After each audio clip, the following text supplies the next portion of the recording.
Former President Donald Trump's final hours in office, as it turned out, included one last sweep of pardons and commutations involving 144 people in all. Stephanie Sy has a closer look.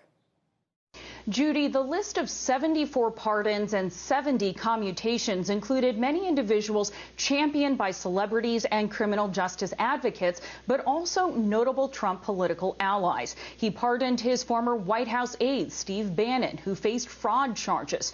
A big campaign fundraiser, Elliot Broidy, who had admitted to breaking foreign lobbying laws. He commuted the sentence of longtime Democrat and former Detroit Mayor Kwame Kilpatrick, convicted on racketeering and other counts. And he pardoned famous rapper Lil Wayne, who is facing a weapons charge. To talk about who was and was not on the list, I'm joined by Dan Koble, law professor at Capital University in Ohio. Professor, thank you so much for being with us. I want to hone in on the political allies that former President Trump now pardoned or commuted the sentences for, particularly Steve Bannon. Bannon has not even been put on trial for fraud charges yet. How unusual is that, and why is that significant? That is highly unusual, Stephanie, because the courts have not even decided whether he's guilty. So typically, acceptance of a pardon is an admission that one is guilty of the offense with which they're charged. So Bannon has never gone through the justice system, and the other branches of government have not had an opportunity to weigh in on his misdeeds, or perhaps he's innocent. So in many ways, the short-circuiting of the system is highly unusual. Short-circuiting is one word. We also know that President Trump did not go through the traditional Department of Justice vetting process for many of these cases on the commutation and pardons list. What other precedents were set during the Trump presidency that should be concerning, especially to a constitutional law professor like yourself? Many people are highly troubled by the president's pardoning approach, because it really was the worst of both worlds.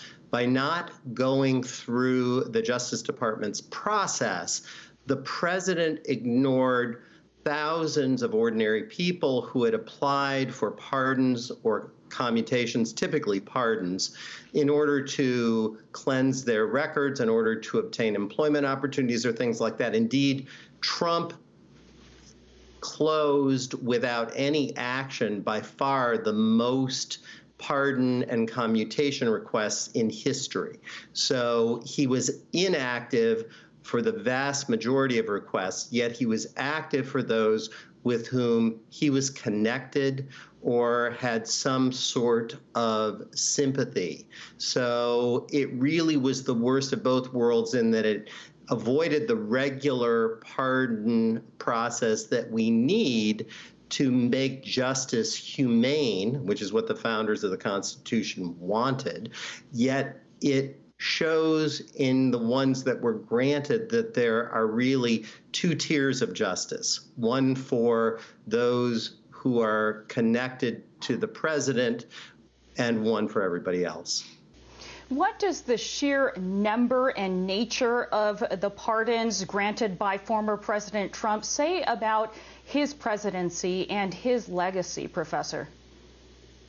The numbers are not that unusual for a Republican president. Indeed, President H.W. Herbert Walker Bush only granted about 77 pardons and commutations. By the time Trump is done, he will have between 200 and 300. So I'd have to tally up the exact number. The pardon attorney's office has not published those yet. But his numbers are not as out of whack with modern presidents, but it's who he pardoned that is highly unusual. Dan Koble, law professor at Capital University in Ohio. We certainly appreciate your perspective, especially on this momentous day. Great. Thank you for having me, Stephanie.